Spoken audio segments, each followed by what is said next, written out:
השעות שנשארו היו מלאות אהבה ברוב הימים שברחו לנו.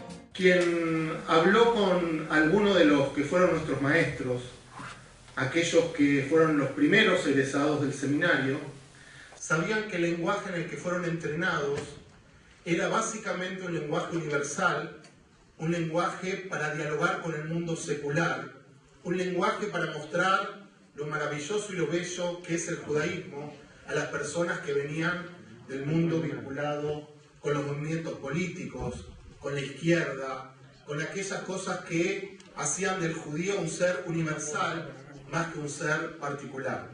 El entrenamiento de sus rabinos los hacía hablar de Hegel, de Kant, los hacía hablar de los grandes temas sociales. En este seminario se habló de derechos humanos como uno de los pilares de nuestra tradición, y eso fue parte de la innovación que el movimiento trajo. Ese era el lenguaje con el que nuestros líderes tenían que lidiar, porque era el lenguaje que hablaba a la sociedad en donde ellos estaban inmersos. Cuando era adolescente en Buenos Aires íbamos a la calle Corrientes para leer libros sobre filosofía, sobre psicoanálisis, sobre pensamiento político. Hoy, si vamos a la calle Corrientes, la librería que tenía esos libros posiblemente los dejó en un estante muy chiquitito y vamos a encontrar libros de autoayuda, libros de temas de budismo, libros de temas que son absolutamente distintos. Con esto quiero decir que hace 50 años la visión para educar a rabinos y el lenguaje, como decíamos hace un ratito, que se había construido en esta casa era para responder a las preguntas que tenía la gente en su momento. Eran más temas políticos y sociales que temas religiosos. La descripción que hacen nuestros maestros de la ortodoxia que existía en ese momento es casi una caricatura de la ortodoxia actual. Eran algunos viejitos en algunas sinagogas que se estaban muriendo, nos pedían a los jóvenes de los movimientos juveniles que llevemos algunos de nuestros jalejim para completar el minyan, y era entre viejo, oscuro y oloroso el lugar donde nos tocaba acompañar a esa generación. En ese momento nuestro seminario, el movimiento Masortí, trajo una visión absolutamente distinta, que el judaísmo tenía que ver con la vida, que el judaísmo tenía que ver con la calle, que el judaísmo tenía que ver con la civilización en la que vivíamos y que podíamos aportar algo original, judío y moderno. 50 años después, el mundo es otro. Latinoamérica siempre se veía como la hermanita pobre de los judíos. Los judíos latinoamericanos nos encargábamos de ir a golpear las instituciones centrales casi exclusivamente a pedir dinero, a llorar nuestras penas y a tratar de financiar nuestras instituciones.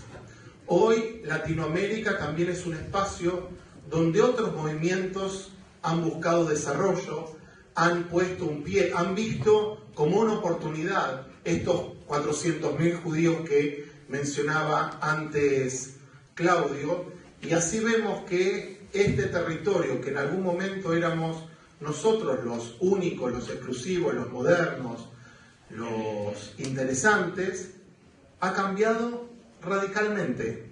No digo que es para bien o para mal, es solamente una foto de lo que ha pasado. Y traje 3 ejemplos. ¿Quién no vio a los chicos de Chabad poniendo los tefilín en la cancha de Boca la semana pasada? No estuvo en ninguna red social, porque lo pasaron por todas las redes sociales. Y cuando uno ve eso dice, ¿y por qué no fueron nuestros hinchas de Boca de Masortima a poner los tefilín? Por ejemplo. Son todos River.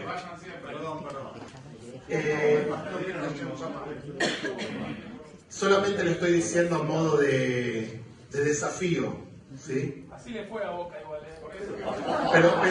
Pero el meme decía que el Rebe decía que no tenía garantía, por lo menos. Segundo tema, esta semana salió también en un medio local acerca de un nuevo seminario iberoamericano. Ya no alcanza Latinoamérica, ya queremos conquistar las galaxias que están más allá. Y por último, posiblemente no se hayan enterado todos, el grupo Ella Torá firmó un acuerdo en la comunidad de Moldes. Ella Torá es un movimiento pequeño relativamente en el mundo. En Chile tenemos la suerte que son los más, de los branch del mundo, es el más exitoso, y ahora lo están exportando también a Argentina. O sea, lo que quiero mostrar con estos tres ejemplos, sin hacer juicio de valor con la política de estos tres, ellos en una sede, una filial local de Ella Torá, la va a regentear un joven de Chile que está exportando el modelo. La metodología, el estilo de trabajo. Ellos se dedicaron a hacer comunidades jóvenes. Los presupuestos seguramente también comunidades jóvenes. Entonces trajeron rabinos hace 20 años, 3, 4, 5 rabinos para trabajar con jóvenes. Después se transformaron en comunidades, sinagogas, lo que sea, pero ese fue su target. O sea, este territorio que en algún momento nosotros sentíamos que teníamos exclusividad, que éramos los únicos, que nuestro mensaje era el único que podía llegar a la gente, nos despertamos después de 40 años dándonos cuenta que hay otros actores que están caminando el territorio, que están viendo esta región con interés y que están siendo proactivos en función de sus propios mensajes y de sus propios objetivos. Esto podría ser un tema de amenaza, podríamos decir que mal, es mejor tener el monopolio del mercado. Si pudiésemos hablar en esos términos, yo no estoy de acuerdo en hablar en esos términos cuando estamos hablando de gente y de espiritualidad, pero sería una de las posibles lecturas. No somos los únicos, antes éramos los únicos. Nos podríamos poner a llorar y decir qué mal que hay otros en la región. También podríamos decir, este es el modelo de las corporaciones, ¿sí? Hay un grupo en el centro que ve el territorio y dice, vamos a fundar una sucursal allí, vamos a compartir nuestra franquicia en otro lugar. O pensar que esto de que hay otros actores en la región también nos puede dar la oportunidad para repreguntarnos quiénes somos nosotros, cuáles son nuestros valores, por qué tuvimos éxito cuando tuvimos éxito y ahora hay un clima en el que sentimos agotamiento, que sentimos que nuestro mensaje no está llegando o que otros mensajes compiten con el nuestro. En verdad, esto depende de cómo nosotros lo veamos, de cómo nosotros lo vivamos, de cómo nosotros entendamos que es un movimiento. Sería bueno hacer el ejercicio de pensar qué es un movimiento. Un movimiento es algo que viene de afuera y se impone, como dije antes yo, como en el modelo de las corporaciones, que si uno no está de acuerdo con diferentes estándares, está adentro o afuera. O a mí me gusta más el modelo de la autopista, y yo creo que en este sentido nuestro movimiento cada vez más es una autopista donde hay diferentes carriles en donde nosotros podemos transitar, pero la historia ha hecho que Latinoamérica ya no esté en el lugar de la hermanita pobre, sino que algunos lo ven como un reservorio de oportunidades y de creatividad. Y es en ese sentido que el seminario tiene un lugar clave en este desarrollo. Ya me pasé los 12 minutos. Bien, entonces avanzó. Mi pregunta y mi desafío es que nosotros debemos volver a decir qué es ser mazortí en la región. ¿Y qué es ser mazortí hoy, a diferencia de cuando el movimiento mazortí se fundó? ¿Por qué? Porque si se fundó dialogando con una realidad y esa realidad cambió, nosotros también deberíamos estar atentos acerca de cuál debería ser el significado de ser mazortí. Y hace un ratito el rabino Eduardo habló de lo local y lo global, no voy a volver sobre eso, pero también cómo pensar no solo localmente, sino globalmente. Y en ese sentido, el ejercicio que yo quiero proponer, desde hace algunos años tengo el honor y el privilegio de trabajarlo con los alumnos del rabínico, en los últimos años del rabínico, es pensar en cuál es nuestro anima amín a nivel personal, cuál es nuestra búsqueda teológica, filosófica, intelectual, espiritual, cuál es nuestro anima amín comunitario. Las comunidades también tienen que construirse alrededor de ideas y valores, no solamente alrededor de marketing y de eficiencia. Eso tiene que ser la herramienta para el otro, no puede ser al revés. La visión, la espiritualidad, la Torá, Hirat Shamayim, con todas las palabras que le querramos poner, tienen que ser el núcleo de la vida judía y todo lo demás herramientas para apoyar esa vida judía. Y también llegar a ser un anima amín del movimiento latinoamericano y ser nuestro aporte al movimiento global. A diferencia de lo que se piensa a veces, que el movimiento Masortí tiene un cerebro en Nueva York o en Jerusalén y nos manda directivas, los que estamos del otro lado, el rabino Mauricio fue presidente de la Asamblea Rabínica israelí, o copresidente, o es presidente y está muy vinculado, y ahora va a ser el presidente, el director ejecutivo de Masortí Olamí. Hay otros rabinos que están en la Asamblea Rabínica, y de Mercaz también en la política. Hay otros rabinos que están en la Asamblea Rabínica. Tengo el honor de estar en Masortí Olamí, en el núcleo de la conducción. Y nosotros sabemos que cuando hay preguntas, no miran a Latinoamérica como la hermanita pobre, como decía antes, sino esperando que nosotros también podamos hacer nuestro aporte significativo. Y por eso me gusta la metáfora de la autopista, porque hay de ida y de vuelta, está la posibilidad de influir y de ser influidos, de trabajar para que esto ocurra. En este sentido, yo creo que tenemos que volver a decir en qué cosas creemos. Tenemos que volver a decirlo, cuál es nuestra visión del halajá, cuál es nuestra visión de la Torá, cuál es nuestra visión de la Torá Shebe'al Peh, cuál es el lugar y el estilo del limud en nuestras tradiciones. En mi congregación hay un mitpalel, como pasa en muchas de las congregaciones de las otras personas, que reza con nosotros en muchas tefilot, y algunas tefilot va a rezar a otra comunidad. Y una de las cosas, una de las particularidades que él sostiene es que cuando el rabino habla en otras comunidades, la gente no pregunta. Pero él no lo ve como algo positivo, lo ve como algo pobre. ¿Cómo no preguntan? ¿Cómo no discuten? ¿Cómo aceptan, por ejemplo, que los dinosaurios fueron plantados para confundir al hombre? Cosas que nosotros hemos escuchado muchas veces, que no se sostienen ante ninguna lógica.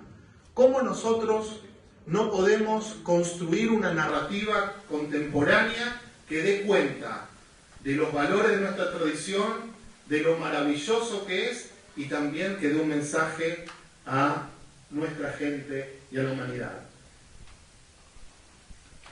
Dos cosas más, si Gaby me deja.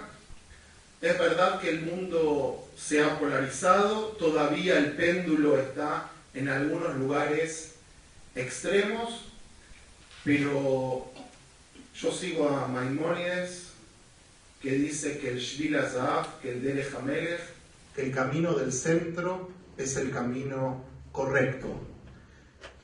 Y quiero darles una buena noticia. La gente de a poco está volviendo al centro, y estoy seguro que el Raúl Mauricio va a hablar de eso. Pero tenemos que trabajar para mostrar que el centro, digo el centro espiritual, ¿sí? El camino del centro es un camino no de facilismo, no de comodidad, sino al contrario, es un camino que implica mucho esfuerzo. Parafraseando el Tanya, ¿sí? Parafraseando el Tanya, ser Beinoní requiere mucho trabajo. Tal vez en términos espirituales tengo que explicarlo. Están los Reshaim, los malvados, los Tzadikim y los Beinonim, los del medio. El Tanya dice que para ser Beinoní hay que hacer mucho trabajo. ¿Por qué? Porque el Rasha es el que hace mal y quiere hacer el mal. El Tzadik es el que hace el bien y ya no desea el mal. Pero el Beinoní es el que hace el bien, pero todavía siente el gustito por hacer las cosas que no corresponden. Por eso tiene que hacer un esfuerzo adicional. Nuestro mensaje es un mensaje moderado y tenemos que ser orgullosos de un mensaje moderado. No tenemos que tener miedo de ser moderados, pero para eso hay que estudiar mucho, hay que cumplir muchas mitzvot, hay que trabajar mucho y educar también a nuestra gente. Y con esto creo que termino. Nuestra gran oportunidad ocurrió cuando conectamos a la gente.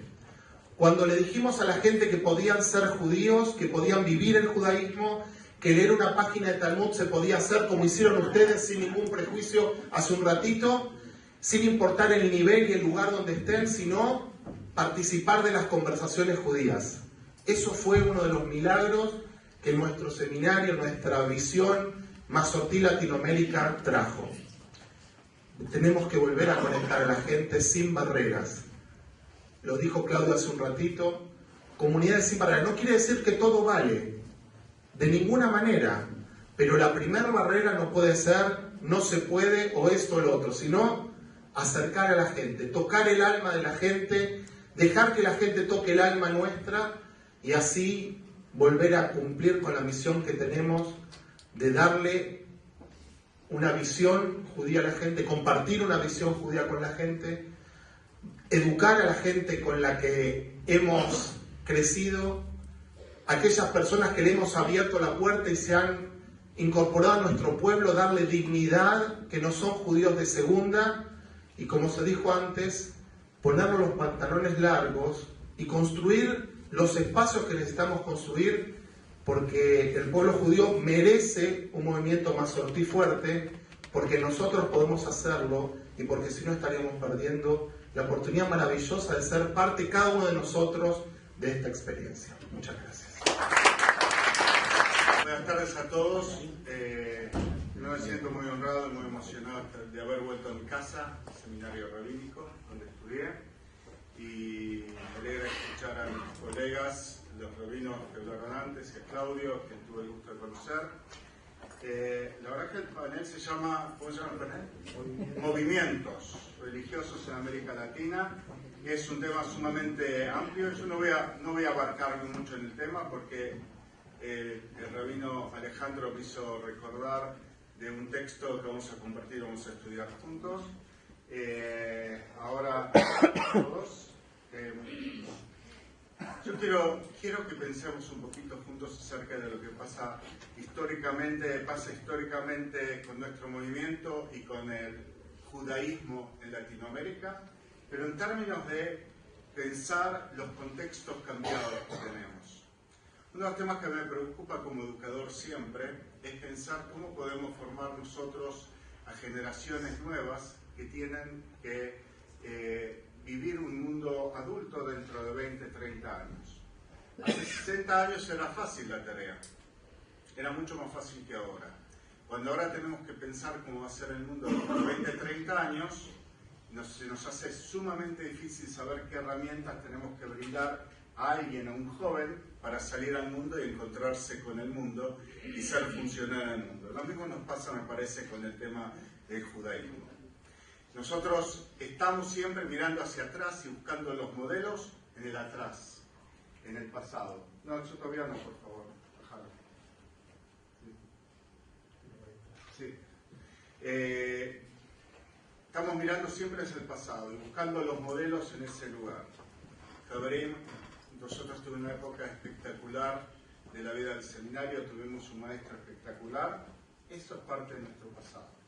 Nosotros tenemos que pensar que el contexto en que todo eso transcurrió era un contexto específico, determinado, ¿sí? No solamente en la sociedad argentina, no solamente el judaísmo, sino pensemos en términos mundiales también. Pensamos sencillamente, les doy un ejercicio para hacer, el lugar de los líderes hace 50 años y el lugar del liderazgo hoy. ¿Cómo ha cambiado el concepto de liderazgo en el mundo total, general? No solamente en nuestras comunidades. Pensemos el lugar que tenían las religiones hace 50, 60 años y el lugar que tienen las religiones en la sociedad. Un lugar completamente distinto. Pensemos en el lugar, lo que significaba en Latinoamérica hace 60 años hablar del rabino y cuál era la imagen que teníamos cada uno de nosotros que se asociaba con la palabra rabino. El mundo en que vivimos hoy cambió completamente y la realidad de Latinoamérica, justamente por lo que nosotros también hemos hecho a lo largo de estos 60 años, nos hace poner en un lugar diferente donde la percepción de rabino cambia profundamente. Pensemos el lugar que tenían las ideologías hace 60 años y el lugar que tienen hoy las ideologías. Es un lugar completamente diferente. Lo decía el rabino Alejandro cuando decía lo que leían los jóvenes hace 60 años y lo que significa ahora. Pero entonces pensemos un poquito el mapa de Latinoamérica y pensemos qué pasa. Yo quiero invitarlos a pensar y si hay alguien que se va a sentir molesto por lo que diga, desde ya les quiero comentar que no es mi intención, pero es mi percepción. Así que los invito a acompañarme y a estar en desacuerdo conmigo, que es válido y legítimo también. Tenemos que entender que el mundo ortodoxo se ha cambiado profundamente. El mundo ortodoxo y el mundo reformista han cambiado profundamente, gracias a nosotros. Nosotros hemos sido una influencia increíble en el mundo ortodoxo mundial y en el mundo reformista también. Yo quiero aquí al rabino Salomón Nussbaum y Ricardo de la comunidad de Tucumán. Chabad en Tucumán tuvo reacciones a cosas que hicimos nosotros en la comunidad ya en el año 83 y lo sigue haciendo. Cuando yo llegué a Israel, estuve en Kiryat Bialik, que empecé un proceso de aliá, de que llegaban 500 familias de Latinoamérica. Chabad puso un rabino que hablaba español. Cuando dejé el proyecto de aliá y fui a trabajar en las escuelas, Chabad trajo un rabino para trabajar en las escuelas. Gente, nos mira. Les voy a contar algo. Me encontré en BJ, en New York, con uno de los rabinos ortodoxos más famosos del mundo. Me lo encontré cuando me vio, por supuesto, en Segundo Levantar, se fue a ver qué hacía. Un Shabbat a la mañana, ¿no? Es algo muy importante de entender. Nos miran, nos observan, no cambian su ideología, pero adaptan tecnologías. Entonces, pero nosotros estamos lejos de esa ideología y nosotros nunca vamos a poder ser como son los ortodoxos. Porque el día que seamos como los ortodoxos o como los reformistas, quiere decir que no tenemos ningún rol. Y yo te voy a decir algo, rabino Alejandro, y si usted me va a disculpar, es algo que los invito a pensar, que hay que leakpid, ¿cómo se dice? Ser obsesivo con poner la palabra rabino adelante del nombre de los rabinos. Ese es otro mal que tenemos, que en su momento era importante, hace 60 años, cuando el rabino era una figura lejana, pero ahora lo hicimos tan cercana que muchas veces me parece que nos olvidamos que es rabino. Entonces, recomendación en Israel, acá está la Rabadia Navila, cuando estamos en público, es el Arraf o Rabat, no olvidarse de eso. El rabino Alejandro decía que merecemos tener un movimiento masortí fuerte. No, no merecemos.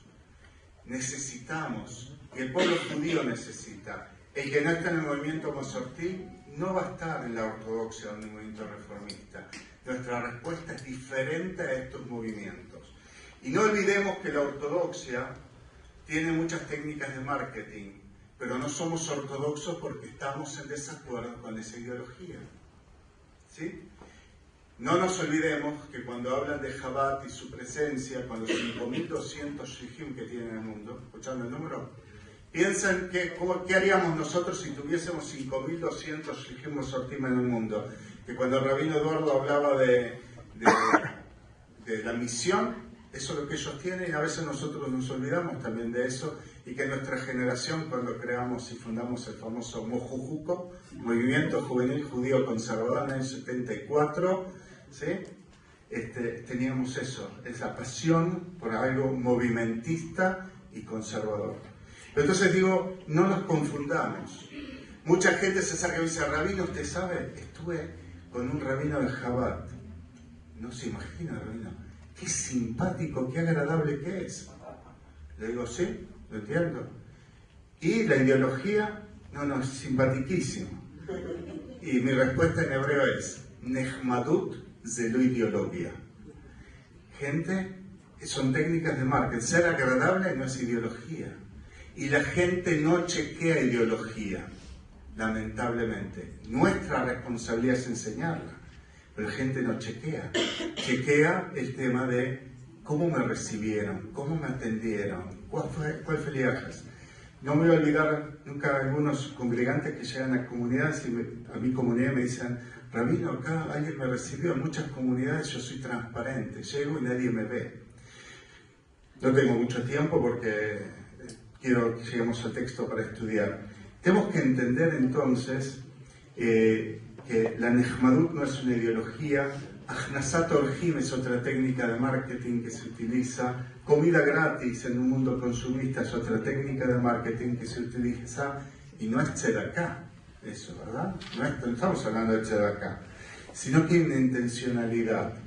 Quiero traer también otra mención importante que a veces está olvidado acá, que es un fenómeno sociológico dentro del pueblo judío, que es la diferencia del lugar que tiene el mundo sefaradí dentro del mundo judío. Lo vemos mucho en Israel y, a cambio, si ustedes se fijan, también lo escucho en la comunidad, en las comunidades latinas, cómo ha cambiado el lugar de la comunidad sefaradí. Y nosotros a veces hacemos poca integración de los sefaradí en nuestro movimiento. Y ese es un tema que tenemos que pensar. En Israel también estamos trabajando en el tema. El mundo más liberal que nosotros, más abierto, es un mundo que desde mi punto de vista tiene también un problema. Así como no puedo ser ortodoxo, no puedo ser reformista, desde mi punto de vista es un juego demasiado abierto. Quiero decirles que yo soy sumamente pluralista. ¿Saben qué es pluralista? Después vamos a verlo en el texto, van a ver una definición quizás un poco diferente de pluralista. Yo soy feliz que haya reformistas y que haya ortodoxos. Creo que es muy importante y esencial para el pueblo judío, como es esencial que nosotros existamos. Quiero recordarles que estamos en un mundo que nos bombardea de información.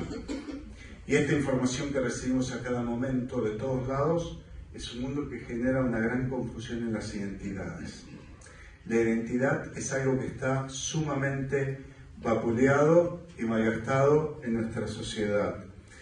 Y tenemos que pensar en eso. ¿Cómo armamos nuestra identidad masortí? Los invito a que cada uno de ustedes piense, ¿qué de masortí tiene mi comunidad? No me digan Tikkun Olam, eso hay muchas comunidades. No me digan tefilá, hay muchas comunidades. ¿Qué de la tefilá es masortí? ¿Qué de Tikkun Olam hago yo como masortí? ¿Qué lugar le doy a Israel en mi comunidad? Israel, y acá te hago otra corrección, marcando ese brazo político, ese brazo sionista del movimiento masortí. Israel es central en nuestro movimiento. Es el único de los movimientos religiosos que nació como sionista. Cuando las comunidades de ustedes viajan a Israel, ¿qué comunidad masortí visitan? ¿Con qué comunidad adoptaron en Israel? ¿Con cuál tienen vínculos? ¿Trabajan con Noam? ¿Con Noam, con Israel?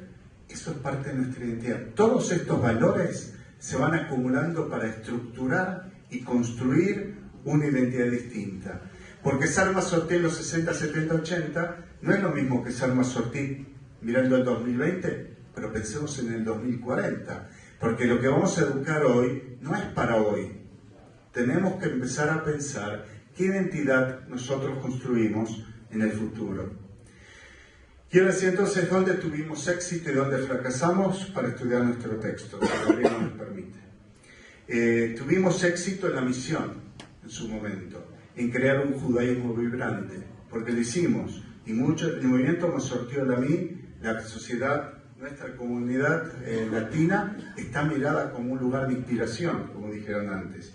Trajimos un cambio profundo al judaísmo latinoamericano. El judaísmo latinoamericano sería sumamente distinto sin el impacto que generó Marshall del seminario rabínico. Generamos una sinagoga nueva, completamente distinta. Creamos una comunidad con valores y acción y logramos ser de avanzada hace 50 años. Logramos que otros movimientos nos miraran a nosotros para construirse ellos. ¿En dónde fracasamos? Identidad poco clara. Bajo compromiso alágico. Nuestro movimiento tiene una verajá, que es una clalá, una bendición, que es una maldición. Que es, nuestro movimiento no tiene la respuesta clara, como dijeron antes. No te dice el rabino qué tenés que hacer. Es un movimiento que está demasiado intelectualizado. donde la persona que participa en nuestras comunidades tiene que estudiar y tiene que saber para poder decidir. Fracasamos en la falta de un movimiento, de trabajo movimentista. No tenemos trabajo de movimiento. Cuando yo llego a Buenos Aires especialmente, lo que luce es la pelea, las luchas, los egos, para decirlo bien claro, ¿sí? No es porque sean porteños, pero claro, los porteños y el ego saben, hay muchos chistes al respecto. Mauricio es uruguayo. Claro. Cedimos el espacio del movimiento y construimos una estructura de comunidades / egos. No es logos el problema es de egos. Entonces, yo quiero invitarlos a pensar un poquito como el movimiento de Israel. El movimiento de Israel estaba en un lugar parecido hace 30 años atrás, 20 y pico de años atrás, con conflictos entre todas las partes. Y logramos con un trabajo de hormiga llevarlo a un lugar diferente. A tal punto que yo les puedo decir que todas las patas del movimiento, no es que no tenemos diferencias, no es que no discutimos, lo trabajamos por el mismo ideal. Yo quisiera ahora invitarlos a leer juntos un mamar que yo escribí, ¿lo podemos poner en la pantalla? Lo vamos a leer juntos, si tenemos tiempo lo discutimos, no tienen que estar de acuerdo conmigo. Esto lo escribí hace unos años para el movimiento Masortí en Israel, lo presenté en la tinta hace unos años aquí, el rabino Alejandro me recordó, y quiero que lo leamos juntos, que es ideología, y ese es nuestro tema. En la medida que no somos más Masortí, somos menos nada. Somos más nada. O más Masortí o más nada. Lo que caracteriza al movimiento ortodoxo es la claridad de mensaje. Lo que caracteriza al movimiento reformista es la claridad de mensaje. Lo que creo que nos está empezando a caracterizar es un mensaje difuso. Si nosotros establecemos pautas claras, la gente va a encontrar un lugar donde puede participar con una identidad que lo ayude a confrontarse con este mundo confuso. Entonces vamos leyendo. Yo soy un judío masortí, se llama, y el título es Yo soy un judío masortí porque soy un judío creyente. Y este es el título. Gente, somos un movimiento religioso. Para ser masortí de verdad, tenés que ser creyente. Podés ser un judío no creyente y eso está bien, es válido y legítimo para la persona, pero está fuera de lo que significa la definición de nuestro movimiento. Sí, ahora vamos a verlo. Yo soy un judío masortí porque creo en un solo Dios y no hay otro. Porque creo que ser masortí es una forma religiosa de ser judía. En el pueblo judío hay grupos que se apropiaron del concepto ser religioso y lo monopolizaron en forma excluyente. Es decir, si no pensás y ser como ellos entonces te dicen que no sos datí religioso. Yo soy masortí, por lo tanto soy un judío datí religioso. Mi forma de expresar mi religiosidad es diferente a la de mis hermanos ortodoxos y diferente de mis hermanos reformistas. La fe es un componente esencial de ser masortí. 2. Soy un judío masortí porque creo en la integración entre tradición y modernidad y que no hay entre ellos contradicción. Mientras que la mayoría del mundo ortodoxo, y es la mayoría de ese mundo, especialmente en Israel, es ultra ortodoxo, inclusive no ortodoxo, vive su judaísmo luchando con la modernidad, negando la integración del judaísmo en la cultura universal en la ciencia, los reformistas hacen hincapié en la integración en la sociedad. Nosotros los judíos masortim hacemos hincapié en la necesidad de integrar los dos principios como parte integral de nuestra vida. Es por ello que ser judío masortí es difícil, porque nos exige un balance entre estos dos valores. No queremos renunciar a ninguno de ellos y los integramos en todas las áreas de nuestra vida. Tenemos que entender que el judaísmo no es una forma de vida sinagogal. Ser judío en la sinagoga es fácil, sino que es un sistema de valores, una forma de mirar la vida.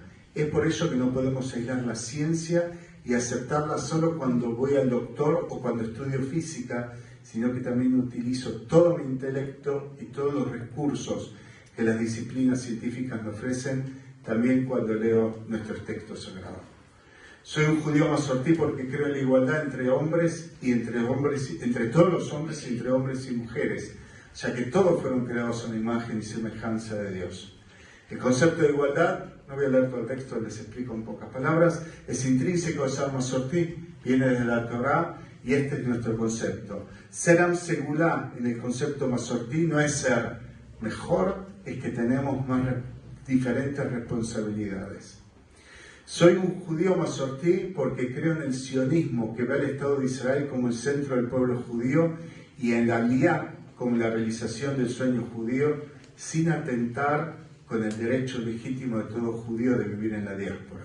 No hace falta palabras para esto, ¿verdad? Está claro. Yo soy un judío masortí porque creo en la Torá que fue escrita por hombres en distintas épocas con inspiración divina como el testimonio de la relación entre Dios y el pueblo judío. Acá hay una valoración teológica. Yo soy un judío masortí porque creo en el pluralismo como valor esencial de la vida. Y de acá tres puntos de aclaración. En hebreo es un poco más claro, pero bueno. En el mundo hay intolerantes, tolerantes y pluralistas. El intolerante es el que cree que es... Hay que ser tolerante. Acá no soy pluralista. El intolerante... ¿Qué es? ¿Arriba? Ah, en el piso, bueno. El intolerante es el que cree que la verdad es única y la verdad a la que él adhiere. Otras ideas atentan contra su creencia y no hay lugar a la discusión. Tolerante es el que acepta que hay otros. Pero del hebreo, en hebreo, soblaní, usobel, sufre. O sea, lo acepta, pero sufre. El pluralista es el que cree que es una bendición que haya muchas ideas. No que lo sufre, sino que él lo celebra. Yo soy pluralista. Yo soy un judío masortí porque creo en la halajá como el elemento que dirige la vida masortí. Una halajá que está en desarrollo constante y que ordena nuestra vida y no que la hace más difícil. La halajá no como una carga, como muchos la expresan, sino como algo que ordena nuestra vida. Es nuestro mapa de cómo tenemos que comportarnos cotidianamente en cada aspecto. Nuestro movimiento es alágico y no tenemos que olvidarnos de esto. Yo soy un judío masortí porque creo en los procesos democráticos para las tomas de decisiones, también en temas alágicos. El concepto de Mara de Atra que todos conocemos es un concepto que se ha modificado y que, por lo menos en mi concepción, cuando en mi comunidad tengo que tomar una decisión alágica, la tomo con la comunidad. Hacemos un proceso de estudio y todos los miembros son los que deciden conmigo el tema alágico. Pero a través de un tema de estudio en desarrollo profundo. No es me incomoda o me hace más fácil, me gusta o no me gusta. Es estudié y decidí desde un punto de vista de fe. Alajá es fe, no es comodidad. 9. Yo soy un judío masortí porque creo en el pluralismo hijatí de leyes, en el cual es posible tener más de una respuesta a un tema particular. Y este es un tema que está muy olvidado en nuestro mundo. ¿Cuántos de ustedes estudiaron con sus rabinos o los rabinos enseñaron un tema con diferentes respuestas en sus comunidades? En mi comunidad yo tomé la costumbre que todo tema que tomamos lo acompañamos con teshuvot del movimiento masortí. Esa es la forma de hacer y de crear una generación de judíos masortí. Y yo soy un judío masortí porque creo que las mitzvot entre el hombre y el prójimo son las principales, el centro de la tradición judía. Solo por intermedio del amor al prójimo es posible llegar a Dios. ¿Sí? ¿Está claro? Esto es Marshall también. Yo soy un judío masortí porque creo que no es suficiente con cumplir con las mitzvot, hay que llevar adelante una vida ética. Tenemos muchos judíos llamados ultraortodoxos en las cárceles en Israel también. No alcanza con cumplir las mitzvot. Sabemos que, como se dice, kasher, abal masriach, se dice kasher pero tiene el feo olor, digo, esa es la ética. Tenemos que ser muy cuidadosos en el tema. Yo soy un judío masortí porque creo en el Talmud Torah, estudio permanente como una obligación central de todo judío. Las comunidades que recorro hay poco estudio. Y ese es un mal que tenemos que nosotros cambiar. Un judío tiene que saber para poder seguir qué judaísmo ejerce. Si no sabe, no puede elegir. Yo soy un judío masortí porque creo en Tikkun Olam, mejorar el mundo, como la misión que recibimos como socios de Dios en la creación y continua creación del mundo, construcción del mundo. Yo soy un judío masortí porque creo en la sensibilidad con respecto a personas con necesidades especiales, y es un tema muy importante a tener en cuenta. Yo soy un judío masortí porque creo en la vida comunitaria como un valor esencial para la sociedad. Y por último, yo soy un judío masortí porque creo en la plegaria del corazón como una expresión significativa del sentimiento religioso judío. Tenemos que estudiar, tenemos que profundizar nuestra identidad masortí, y eso viene desde el estudio. La vivencia no alcanza. Ser un judío masortí en la sinagoga no alcanza. Ser un judío masortí es elegir un estilo de vida. Cuando nosotros nos hacemos y perdemos comunidades, en algunos lugares significa no que pasan a otros movimientos, sino que la gente que participaba de ello se pierde del pueblo judío. Nuestra lucha no es contra otros movimientos. A mí no me molesta que gente pase a otro movimiento. Mi preocupación son las almas que perdemos del pueblo judío. Y ahí tenemos Avodat Kodesh, una misión importante. No nos olvidemos cuál es nuestro rol. Toda. Quería preguntarles, vos habías dicho, Alejandro, que había una necesidad. Perdón, Rabino Alejandro. Rabino Alejandro había dicho que había una necesidad, una tendencia de retorno al centro. Si tienen algo para contarnos, ¿cuál es la visión de ustedes? El Rabino Mauricio, en su presentación hace algunos años, contó todas las cosas que los otros movimientos copiaron del movimiento masortí. Por ejemplo, hacer Bat Mitzvah, ¿sí? Chabad haciendo Bat Mitzvah es una novedad increíble, a pesar de que no es igual, a pesar de que es una fiestita, pero le ponen el nombre que inventó Mordechai Kaplan, ¿sí? Al que quisieron excomulgar. ¿Se entiende eso de este lado? O en el mismo punto, en Israel, en el último Yamim Noraim, una de las Keilot recibió la invitación de Chabad a su servicio de Yamim Noraim en las casas, donde decían: vengan a un servicio shivioní, igualitario. Igualitario, pero la palabra igualitario estaba utilizada ahí como una trampa. Lo que se refiere es que la gente no pagaba. Claro, era libre. No, era libre. Lo llamaron no Jorshi, era shivioní.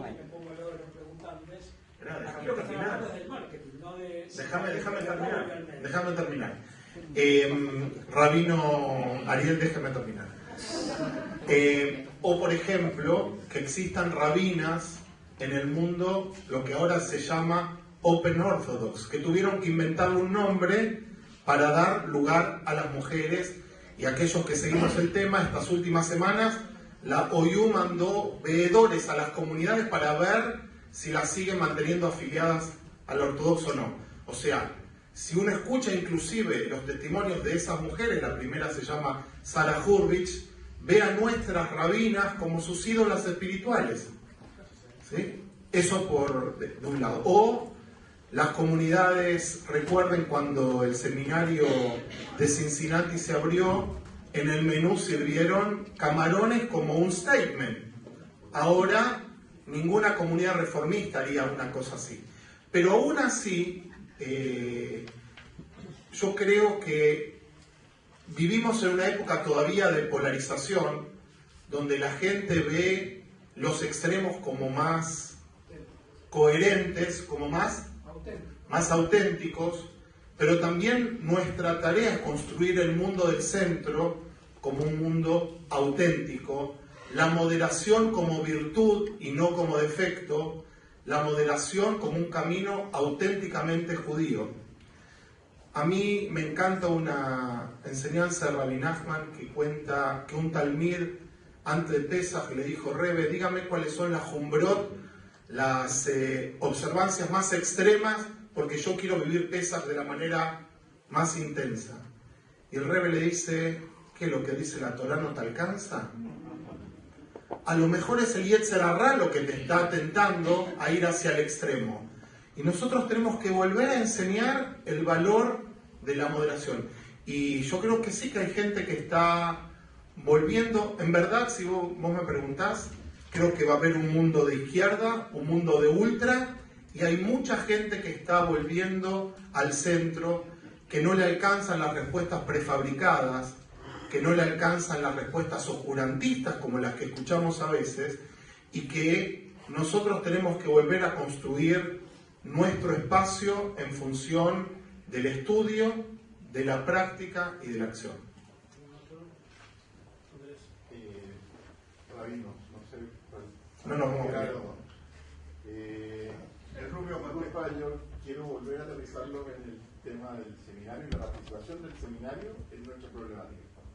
Y creo que podemos pasar toda la tarde hablando de cuán buenos somos y todas las cosas que nos ha copiado la ortodoxia, y no vamos a encontrar ningún ejemplo otra vez con este éxito. Y eso es una de las cosas que a mí me preocupa. En la comunidad donde trabajo, hemos tratado muchas veces de dejar de mencionar a los ortodoxos, porque creo que uno de los problemas que tenemos es que estamos todo el día mirando a ellos qué es lo que hacen, qué es lo que no hacen y por qué no lo hacen. Pero si hay un problema que tenemos y donde el seminario, vuelvo al objetivo de estar aquí reunido, nos puede ayudar. Ellos tienen una capacidad de tener buenos mensajeros para entregar su mensaje que es inigualable. Nosotros no... ¿Se escucha bien, no? Sí. Gracias. Ellos, por nacer en familias, ¿no es cierto?, donde les enseñan desde muy chico, cosa que nosotros no hacemos con la misma intensidad, o yo por lo menos, ¿no? Con mi hijo, y después participar de la vida diaria de su comunidad con la intensidad que lo hacen, tienen mensajeros formidables. Nosotros no tenemos como, y a lo mejor el seminario, además de lo que decía en la mañana, cuando les comentaba respecto al contenido, tienen una oportunidad ayudándonos a formar buenos mensajeros, porque es ahí donde la perdemos. Yo soy padre de adolescentes de 15 y 18 años que van a... mis hijos no van a la ortodoxia a estudiar solamente por ser hijos míos, porque les daría vergüenza que los hijos del presidente de la comunidad van a ser ahí, pero es la única razón, porque todo el resto de las razones son como para que fueran. ¿Cómo ese tema mensajeros que me lo contaste antes en el café? Me refiero a que nosotros tenemos la suerte de tener 3 excelentes rabinos, que son excelentes oradores, increíbles profesores, pero tienen capacidad durante una hora para tener un grupo, no pueden desdoblarse. Entonces, mientras no logremos una solución tecnológica para multiplicarlo, vamos a necesitar más gente que pueda recibir más gente y que pueda formar grupos. Yo creo que el desafío es por varias capas. Una de las preguntas es, inclusive, los rabinos del 2020, 2030, cuáles son las habilidades que necesitarán para llegar a esa gente. Y eso es parte de nuestra conversación interna del seminario, es preguntarnos cómo tiene que ser el entrenamiento de esos rabinos para el futuro. Si las escuelas de medicina han cambiado los entrenamientos de sus médicos, ¿cómo nosotros no vamos a cambiar? Y a la vez, ¿cómo hacer para, a lo mejor tú lo llamas mensajeros, pero tener otros roles pararrabínicos, como dicen algunas comunidades, o líderes que puedan hacerse cargo de multiplicar la presencia, porque si bien yo creo que Internet es maravilloso, que toda la tecnología es buenísima, no creo en el Minyan virtual, ¿sí? Creo que nada reemplaza el cara a cara. Los otros son herramientas que existen y que bienvenida a la tecnología, pero construir comunidad tiene que hacerse cara a cara. Construir conocimiento tiene que hacer... Lo otro es información. Entonces, aquí hay grandes desafíos. Se habló de entrenamiento de Ascanim, se está hablando de entrenamiento de mensajeros, de repensar el rol de los rabinos o cómo entrenar a los rabinos. O sea, un día y medio no nos va a alcanzar para todo esto, pero es por lo menos la oportunidad de empezar a hablar de estos temas que hace tanto tiempo que no hablamos.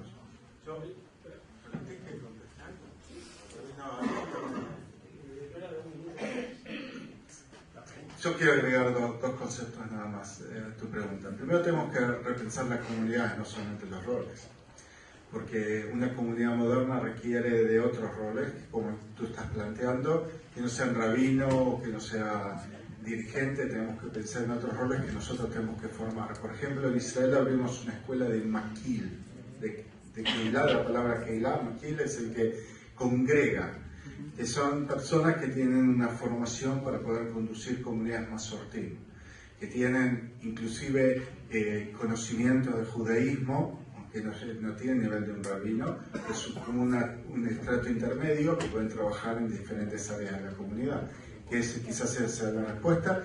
Y lo segundo que quiero decir sencillamente es, sin duda necesitamos trabajar en formar gente especializada en comunicación. Es cierto que se rabino Alejandro, no hay nada que sea en lugar de cara a cara, pero no podemos desestimar que si no llevamos nuestro mensaje y no sabemos informar lo que hacemos, lo que hicimos, como hiciste, no publicaste, no hiciste, ¿sí? Así que tenemos que empezar a trabajar el tema en forma profesional, no de taquito. Los juegos de taquito, con intuición, no alcanza. Con respecto a lo que decía... Disculpame, te pedimos que uses el micrófono, hay gente mirándolo vía YouTube y no escucha si no. Bueno, primero saludo a la gente que está en YouTube. Y segundo, con respecto a lo que decía Rabino Alejandro y la pregunta del Rabino Eduardo, a mí me pasó en las últimas 2 semanas de darme cuenta de que es verdad que hay mucha gente que quiere volver al centro y que está interesada por el centro. Yo hace años que vengo trabajando con universitarios, pero hace 2 semanas me di cuenta de algo muy importante y es muchos chicos sintieron un alivio de saber que hay actividades para universitarios no ortodoxas, ¿sí? Y que plantean lo mismo, que se puede plantear lo mismo, pero visto desde otra visión, y eso a mí me alivió mucho, a mí me reconfortó mucho, ¿sí? Por eso yo sí creo lo que dice Rabino Alejandro y estoy convencido de eso, de que los chicos sienten un poco de agobio por los extremos, pero tampoco hay una oferta intermedia. Entonces no tienen opciones que ir a los extremos. Pero si hay una oferta intermedia, si hay una oferta más moderada, los chicos lo buscan. ¿Sí? Es eso. Y bueno, saludo a YouTube. ¿Quién?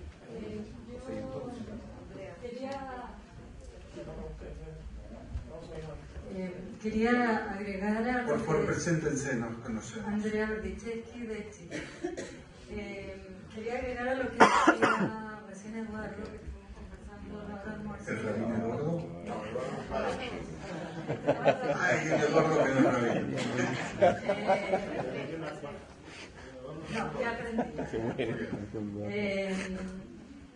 Que creo que son 2 aspectos importantes. Uno es la calidad comunicacional de los líderes, que es muy importante por los chicos especialmente, pero lo otro que tiene que ver un poco con lo que ustedes hablaban ahora es el contenido del mensaje. Yo creo que nuestros jóvenes, y hablo de mis hijas, por ejemplo, que también son adolescentes, no tienen claro este mensaje, no saben cuál es el contenido de ser masortí, qué significa, cómo es la identidad. Entonces yo pienso que en un mundo que ya es bastante laico afuera, cuando los chicos se acercan a lo espiritual, religioso, es porque están buscando algo no laico, algo con contenido. Y yo creo que eso tiene que ver con buscar los extremos, en que los contenidos están muy claros, los límites, todo lo que... Claro, que lo que no encuentran en el mundo de afuera. Entonces, creo que es muy importante ofrecer eso, ofrecer contenido, ofrecer profundidad, ofrecer espiritualidad realmente, que es lo que los chicos buscan cuando se acercan a estos centros. Creo que es parte de lo que encuentran, no quiero volver al tema de los religiosos un poco. De los ortodoxos. Los ortodoxos también. Ellos nos robaron el nombre. Pero yo creo que sí, es importante dar este contenido, transmitir estos mensajes. Muchas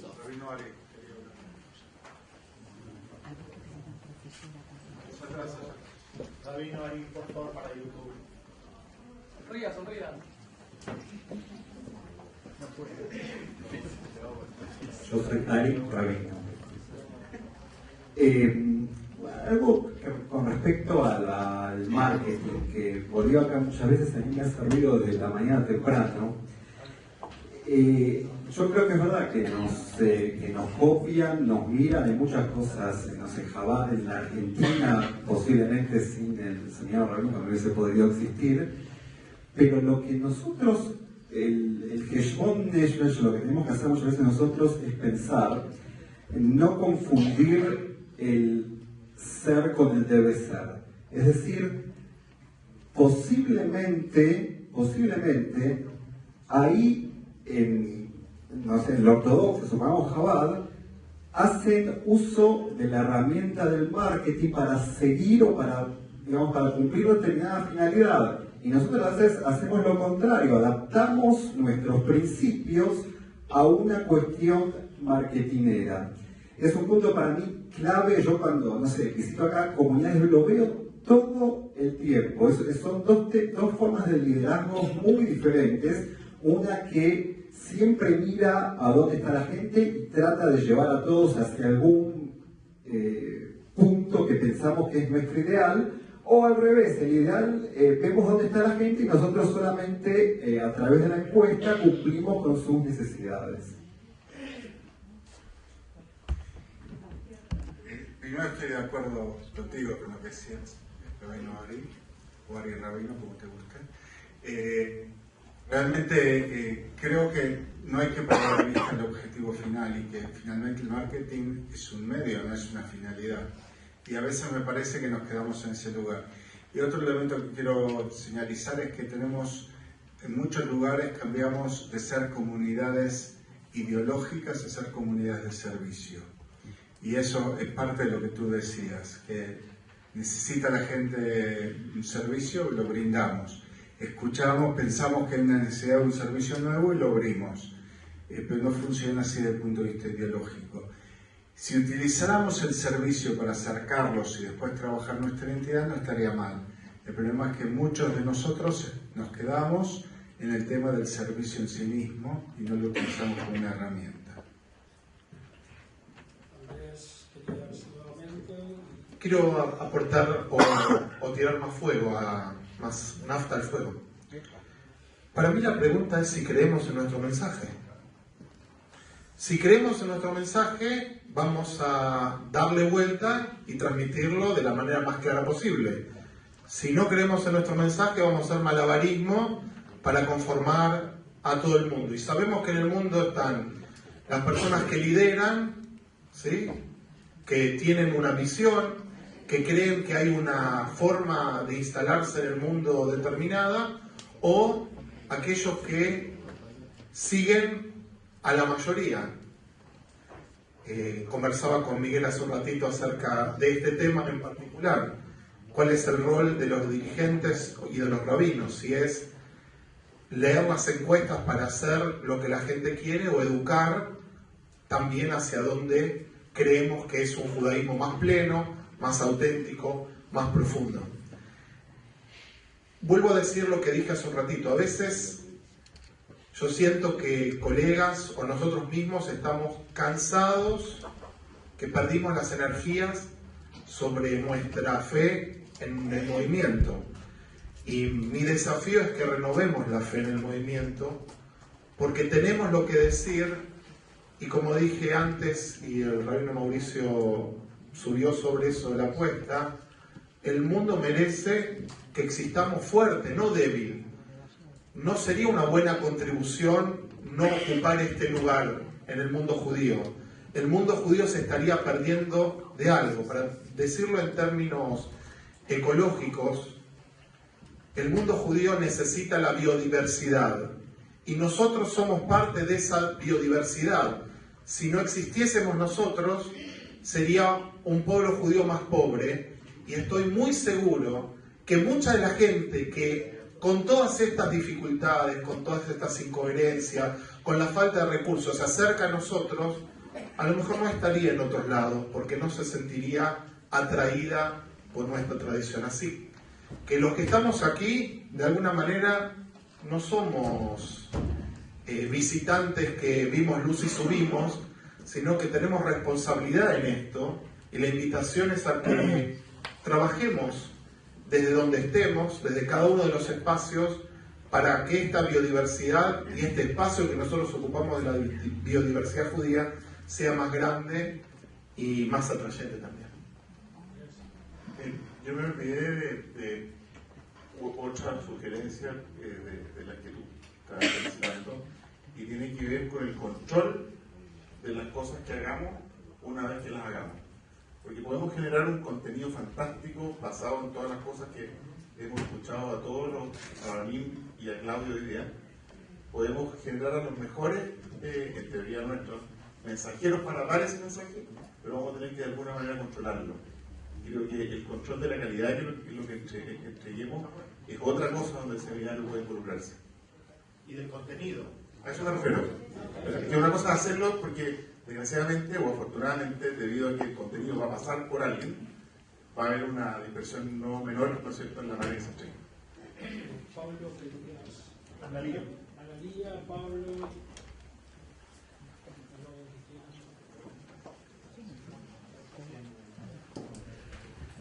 Analía de Chile. Lo que quería aportar también desde mi experiencia, que más bien viene del acompañamiento en el área de la educación no formal, de muchas actividades que se producen en el país. Me refiero desde el haber sido miembro activo en mis épocas jóvenes en una TNUA, Maccabi, pero a su vez también ya más de grande como directora de cultura del Estadio Israelita Maccabi. Fui capacitadora de muchas TNUOT porque dirigía la central pedagógica y eso me permitió conocer a fondo a Schomer, Betel, porque la Federación Juvenil Sionista me invitaba. Chile tiene Santiago y Chile, también puedo agregar Viña del Mar, que son donde están las comunidades más grandes, una altísima participación activa de niños y jóvenes en TNUOT Noal, que tal como decían en alguna de las presentaciones previas, no son necesariamente TNUOT jaluzianas, es decir, que vengan de la repartición de los movimientos políticos israelíes, sino que muchas de ellas son TNUOT ligadas a comunidades religiosas mazortíes y a instituciones comunitarias sociodeportivas como las que son Macabeas en Santiago y en Viña del Mar. Nosotros generamos, yo diría, todas las instituciones que nos dedicamos a esto, el 90% de los líderes comunitarios, porque siempre hay un 10% de gente iluminada, que de adultas en las comunidades son Hazrei Bichubá, no religiosa, sino que comunitaria, y por lo tanto se acercan a las instituciones. Del 90% de los madrijim que terminan la TNUA, un número abismante compra en la agencia de viaje de turismo ortodoxa el paquete que te lleva primer viaje a Buenos Aires, segundo viaje a Guatemala, tercer viaje a Nueva York, cuarto viaje a Israel, por una suma de $200 para cada viaje, de manera tal de que tienes 4 viajes anuales asegurados, a cambio de que te quedes 4 años asistiendo a sus deliciosas cenas, sushi parties, chupateras, se dice en Chile, para tomar, ¿no?, cuando es Purim o alguna, y sobre todo, ¿no es cierto?, Simchat Torah, y etc. Es decir, son un barrio de primera, hacen un catering de primera y tienen una agencia de turismo de primera. Eso es marketing. Como quieran. Ellos lo entienden como peulot. Y por lo tanto, la pregunta es, ¿qué experiencias nosotros ofrecemos, ¿no es cierto?, a las post-TNUOT?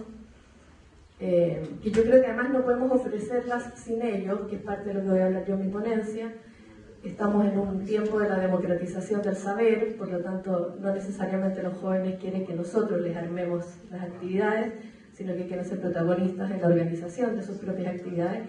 Y ahí entramos en un tema grave que Claudio tocó, que es cómo hacemos para saber llegar a aquellas instituciones benefactoras, mazortíes, que estarían dispuestas a hacer inversiones económicas semejantes a las que hace la ortodoxia, para que nuestros jóvenes tengan jabayot judías no ortodoxas. Es ahí donde nos estamos cayendo fuertemente, al menos en Chile. Gracias. Empezamos a cerrar, entonces hay 2 comentarios que hay y luego volvemos al panel. Buenas tardes. Rabanim, Morim Barrabanim. Escuché con mucha atención y con mucho agrado la ponencia del rabino Mauricio en base a esta exaltación, que la comparto, de que somos una tnuá alágica.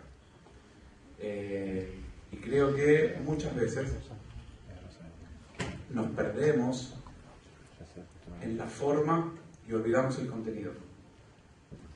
Lo que en la Mishnah hablaban de al tistakel bakankan, el mashishbo, no te fijes en la vasija, sino en lo que ya contiene.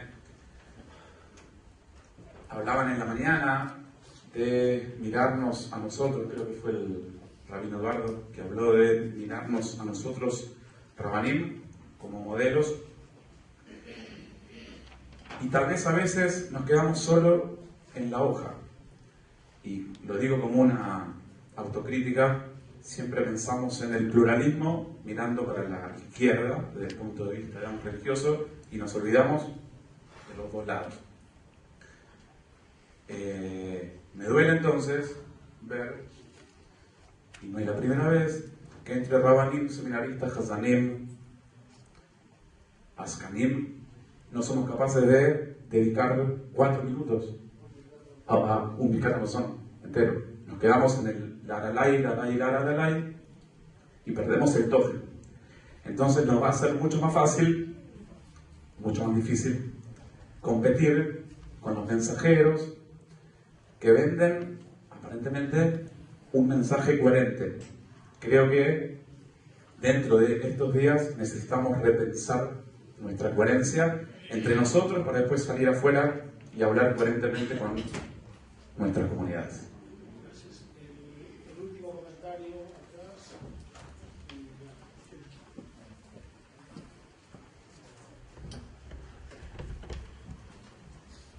Hola, buenas tardes. Mi nombre es Diego, trabajo en Amijay. Mi pregunta va básicamente a gente de mi edad y mi situación. Yo tengo 40 años, tengo 3 hijos, fui toda mi vida a Yules, trabajo en una comunidad, voy a un club, vida judía por donde se la mire. Y la verdad es que nosotros estamos hablando de movimientos religiosos y escuché un montón de veces la palabra Chabad, cosa que me sorprendió por la cantidad de veces que se ha nombrado. Y tomando lo que dijo el rabino Pincus a la mañana temprano, el cuadro verde o el cuadro rojo, no me acuerdo, el más grande, perdón.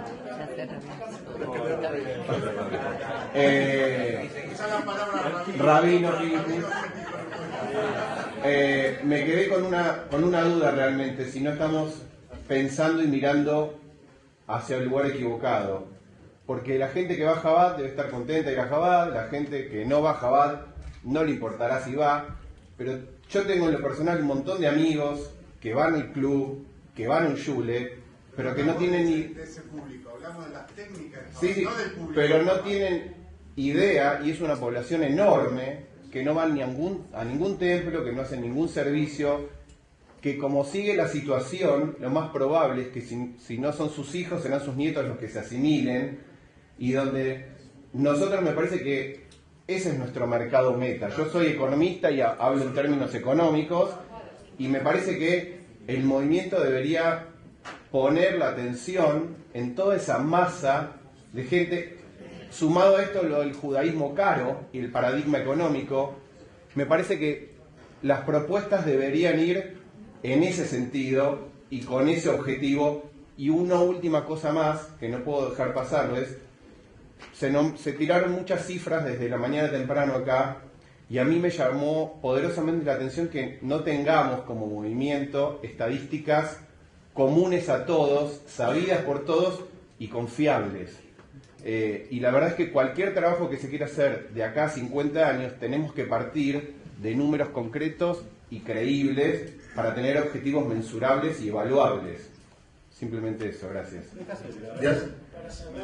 agregar algo? Un minuto. Una palabra, nada más. Un minuto. Cada vez que leo o enseño el Sefer Hamadá de que hay que ir por camino del medio, desde el punto de vista lógico, Sefer Hamadá es el Maimónides, y donde él escribe de aquel por el camino del medio. Desde el punto de vista lógico y de la vida, sí, ¿quién puede discutir a Maimónides, el gran maestro? Sin embargo, hay algo que me hace ruido cuando lo enseño, y es que otro de aquellos que considero, que los tengo por grandes maestros del pasado, pero que influenciaron muchísimo en mí, el Rebbe de Kotsk, él decía una frase que era la antítesis, aparentemente, de lo que decía Maimónides. Él decía, en su manera muy especial de hablar, los caballos caminan por el medio, los hombres caminan por los extremos, observando una calle. Yo creo que el gran éxito que nosotros tuvimos, empezando desde 50 años, es que hubo una pasión. Y la pasión específicamente, uno de los centros era derechos humanos, algo que faltaba en Argentina, por lo menos como concepto, algo que faltaba en toda Latinoamérica. A nuestro movimiento, que tiene desde el punto de vista del equilibrio muchísimo, que va por el medio, que evidentemente desde el punto de vista del pensamiento y de la estructura es evidentemente muy maduro, no quiero hacer comparaciones, pero lo que sí puedo decir es que cuando se quiere, entre comillas, propalar algo o vender algo, tiene que tener pasión. Si recordamos el pensamiento de Rebbe de Kotsk, si tanto infunde, es porque hay un elemento pasional. Ese elemento pasional está por supuesto que el basamento de esa pasión no la compartimos ni la compartiríamos nunca los que estamos sentados acá, de todos aquellos otros movimientos que hemos referido. La pregunta es, ¿dónde está nuestra pasión? Gracias, Avi. Vamos a cerrar. Perdón, yo te dije que me hace malo. Nada, van a hablar cada uno de ellos un minuto y cerramos. Luego tienen otro día más entero para comentar. En 8 minutos empieza el panel de educación. De atrás para adelante, Avi, tenés un problema. Tenés que seguir profundizando en eso. Yo no te voy a ayudar. Tenés que trabajar en tus dos tendencias, Kotsk o Rambam. A veces se puede vivir en una y a veces en otra, y eso es parte de la maravilla que nuestro pueblo tiene. Cuando Diego... Sí, dos palabras. Diego, cuando se habló durante varias oportunidades de otros grupos, no solamente de Chabad, sino otros grupos, se habló de los lugares que ocuparon, no que queremos imitarlos. Yo estoy absolutamente de acuerdo a tal punto que muchas de mis ponencias empiezan diciendo soy mazortí porque quiero ser mazortí. Y estoy en el lugar donde estoy porque quiero ser lo que soy y no copiar a otros. Lo que sí estamos diciendo que a lo mejor hay que pensar a ese color verde de qué cosas podemos aprender de los otros para acercarnos. Eso es lo que yo entendí. Y Rab Pablo Yub está encomendado para el próximo Birkat Amazon. Y Analía, creo que parte de la vida judía tiene que ver con experiencias y tenemos que buscar la forma de hacer experiencias colectivas regionales. Y yo no sé si la dirección es Mazortí, donde hay que golpear, o filántropos o dinero judío mundial, pero tenemos que hacer el esfuerzo, y es más fácil hacer el esfuerzo entre todos que hacerlo uno solo. Yo voy a terminar sin dar respuestas, sino contando un cuento cortito, bien cortito. Dicen que cierta vez, y esto cada uno después lo pensará y lo pensará en relación a lo que vivimos. ¿Quieres anotar? Dice que cierta vez un miembro de un pueblo salió de paseo, fue a visitar a un pariente a otro pueblo, y cuando estaba allí escuchó una sirena.